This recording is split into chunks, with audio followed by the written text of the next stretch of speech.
nós vamos ouvir a nossa deputada, membro da Comissão de Educação, Ciência e Tecnologia, a deputada Lohana. Obrigada, presidenta. Obrigada, deputada Beatriz. Queria cumprimentar com muito carinho o Panceira, que está aqui hoje trazendo tão boas notícias e trazendo a pauta positiva de volta para o debate e para os holofotes. Como é bom recebê-lo, ainda mais num contexto assim. Cumprimentar com muito carinho as nossas reitoras, mulheres que nos orgulham à frente das nossas instituições, tanto a Lavínia quanto a Sandra. É um prazer imenso também estar com as senhoras aqui hoje. Cumprimentar o Croco, que também é recebido com muito carinho aqui pela casa. Nosso professor Beirão, uma das primeiras pessoas que eu visitei quando assumi o mandato, justamente para que a gente pudesse manter um contato próximo com a FAPEMIG, pelo papel tão importante que tem para o desenvolvimento da ciência e tecnologia no nosso Estado, e um olhar atento ao UENG e ao Unimontes. Queria cumprimentar também o deputado federal Reginaldo Lopes, passou por aqui hoje a colega Macaé, o deputado Ulisses, o deputado Rogério, cumprimento também com muito carinho. E queria falar a todos sobre a importância que a gente tem hoje de ter de volta o retorno da ciência e da tecnologia no país.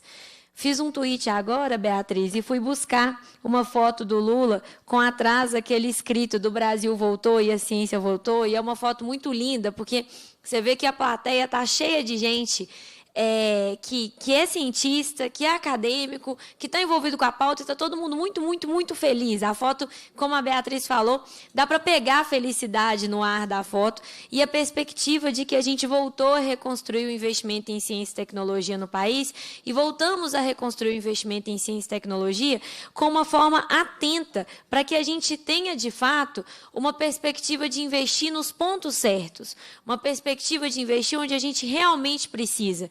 Então, eu acho muito importante ter aqui uma perspectiva de longo prazo que o Panceira trouxe. Então, a gente está investindo tantos esse ano, a partir do ano que vem a perspectiva é 4 bilhões, a partir de 2025 a perspectiva é 7 bilhões, e a gente tem uma perspectiva de disputa dentro do orçamento público para garantir que o dinheiro para ciência e tecnologia não vai faltar, para garantir que esse recurso vai estar garantido já como um plano estratégico do governo para os orçamentos que serão enviados para o Congresso nos próximos anos. A gente teve outro avanço muito, muito importante, que eu estava comentando com a Bia aqui, enquanto a gente ouvia a fala do Panceira, que foi a gente conseguir retirar o investimento em ciência e tecnologia do arcabouço fiscal. Garantir que esse investimento está fora do arcabouço é garantir que, independente de como a economia caminha, a gente espera e está vendo que vai caminhar bem, já que o ministro Fernando Haddad, junto com a sua equipe, tem trabalhado com competência, mas que, independente dos índices econômicos que a gente venha viver, o investimento em ciência e tecnologia está garantido. E não está garantido porque a gente acredita que tem que proteger os acadêmicos ou que tem que proteger os alunos. Não é sobre isso. É porque a gente acredita que o investimento em ciência e tecnologia é fundamental, inclusive, para o arranque econômico. É fundamental, inclusive, para o desenvolvimento econômico. Então, é importantíssimo proteger cada real que está previsto para ser investido em ciência e tecnologia, respeitando esse recurso como um recurso fundamental para o desenvolvimento econômico do nosso país.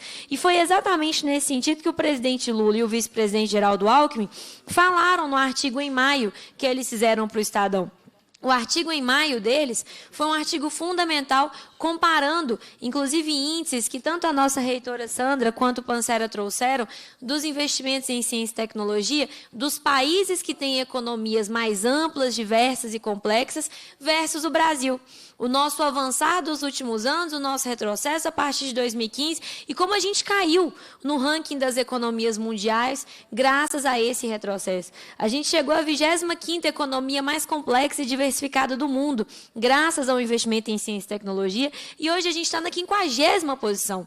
Não é possível que a gente considere uma situação dessas minimamente plausível. E, graças a Deus, nós elegemos um governo que não considera isso plausível e, por isso, está comprometido com a retomada do recurso e a retomada do investimento. O investimento gasto onde tem que ser gasto, o investimento gasto da forma mais inteligente. E aí eu acho que é fundamental a gente dizer, Celso, eu aproveito para te fazer esse pedido em público. um olhar muito atento da FINEP para as diferenças das nossas universidades. Porque nesse estado em que a gente tem dezenas de universidades federais e estaduais, todas de peso e todas muito reconhecidas e gigantes e maravilhosas, está ao meu lado aqui o Baldoni, que está na pró-reitoria da UFSJ e que é a universidade onde eu me formei e eu respeito muito.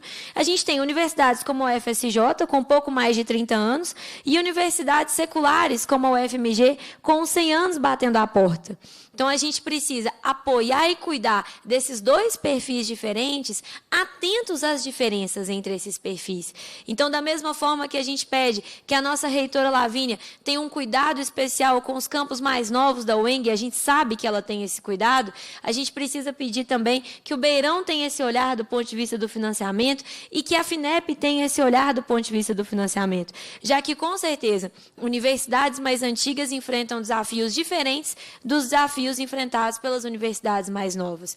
Então, a gente ter esse olhar é muito importante e fundamental para garantir que o recurso vai ser distribuído de forma equitativa e de forma atenta às diferentes necessidades. E eu tenho certeza que a FINEP tem esse olhar, mas eu quis dizer de público para tornar para todos público e claro essas diferenças que a gente não pode fechar os olhos e deixar de se atentar.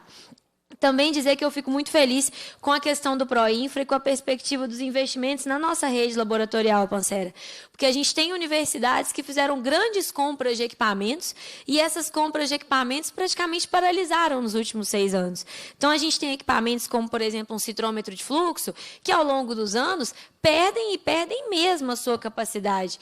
Perdem e perdem mesmo. E os laboratórios dos outros países estão entregando gráficos e resultados cada vez mais sensíveis, com cada vez mais precisão, e a gente com equipamentos de 2012, de 2014, que à época eram os mais espetaculares, mas hoje não são mais, a gente não consegue entregar resultados dessa forma, por mais qualificado que seja o nosso corpo de pesquisadores, e eu gostei muito que o Beirão citou, desde o pesquisador da iniciação científica até o pesquisador, professor, doutor, que já é concursado na instituição.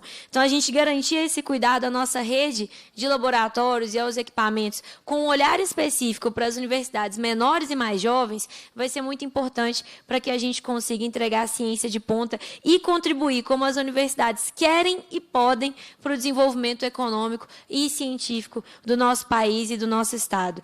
A questão que a Bia falou do investimento e do dever de casa em relação às compras públicas é muito interessante, porque é algo que a gente pode pensar em como que o Estado pode, de fato, gastar dinheiro com aquilo que é uma solução tecnológica e é aquilo também que fortalece e fomenta a pesquisa feita dentro das universidades. É a segunda audiência pública, Baldoni, que eu falo sobre a Insumo, do Paulo Grangeiro. A gente tem pesquisas científicas e empresas incubadas dentro de universidades que conseguem entregar soluções muito baratas, ambientalmente responsáveis para os estados e para o Brasil, e elas não recebem R$1 de incentivo público fora das agências de fomento. Enquanto compra pública, enquanto tendência de entender que aquilo é importante. Então, a gente tem, por exemplo, essa empresa, a Insumo, que consegue atuar dentro da saúde pública, evitando contaminações e evitando a adesão de biofilmes bacterianos e resolvendo grandes problemas de hospitais, inclusive hospitais públicos. E a gente tem também uma possibilidade de tratamento dentro do saneamento, tirando o petrolato da composição, fazendo com que seja ecologicamente responsável e sustentável. Então, a gente tem todas essas possibilidades e a compra pública é um baita de um indutor para o desenvolvimento. Então, é algo que, de fato, eu reitero as palavras da deputada Beatriz. Fica como dever de casa para a gente, agora nessa organização que estava pausada, mas retoma também. Então, para finalizar, é apenas agradecer, Pancera, por esse cuidado com Minas Gerais, parabenizar também a UFMG pelos seus 96 anos de existência, na pessoa da nossa reitora Sandra, e estendendo esse carinho a todos os professores, técnicos, alunos, servidores terceirizados, todos da UFMG, que carregam com tanto carinho e que nos orgulham tanto o nome da Universidade Federal de Minas Gerais por onde vão. Aqui na Assembleia de Minas, esse lugar que o Pancera escolheu para anunciar esses quase 40 milhões de reais investidos em ciência e tecnologia, tem uma casa muito aberta para o governo federal, muito aberta para todos aqueles que quiserem trabalhar junto com o professor Beirão, junto com a nossa reitora Lavínia, junto junto com a Comissão de Ciência, Educação e Tecnologia, para que a gente consiga fortalecer essas áreas no nosso Estado. A gente está caminhando, mas é de mãos dadas com a FINEP, com o Ministério da Ciência e Tecnologia e com o Governo Federal que a gente vai caminhar mais rápido e melhor. Obrigada, presidenta. Obrigada, deputada.